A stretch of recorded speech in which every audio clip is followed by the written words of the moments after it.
This recording is brought to you by the Growth Network UK. For more information about how we can help you grow resilient leaders, improve well-being, and prevent burnout for yourself and your school, go to thegrowthnetworkuk.org. And welcome to Teach Tips number 7, our opportunity to consider some of the themes raised in each chapter of the 5 dysfunctions of an SLT. This week's tip is choose your measures of success. Now imagine your life summed up with these words: Ofsted, outstanding, or great head of faculty. I think most of us would be disappointed, yet when we become beholden to other people's measurements of success, this may be how we end up. Having the wrong measures of success risks losing either our dignity through focusing too much on work, or our integrity by not focusing enough. It's too easy for teachers and leaders to sacrifice the dignity of a healthy personal life in order to maintain integrity at work. Burnout can even mean we lose both. Deciding on our measures of success is fundamental to resolving that conflict and maintaining both our dignity and our integrity. Governments and inspectors have their definitions of success in schools, and as public servants we are rightly responsible to them. However, the question in this chapter about running schools for the inspectors or in the interests of the students who attend them emphasizes that even though those above us may have authority, that doesn't always mean that using their standards as our measures of success will be right for the communities that we serve. The team in the story decided they wanted a school which was inclusive, ambitious, and kind. However, pleasing those they were responsible to didn't always make it easy to meet the needs of those they were responsible for. During my career as a school leader, I experienced some success in improving outcomes, teaching and learning and behaviour, and gaining approval from leaders and inspectors. But on the other hand, I found I was often in conflict with students. What was going on? Why was I apparently good at my job and yet so antagonistic? The answer seems to be that in my mind, the students were getting in the way of what I was trying to achieve.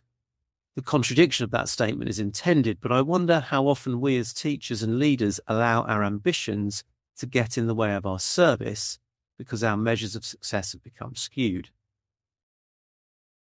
We need to decide which measures of success matter so that we can put our energy into them. No one worries about the MOT test on their car because they know it's only procedural. But every parent worries about their kids' health or education.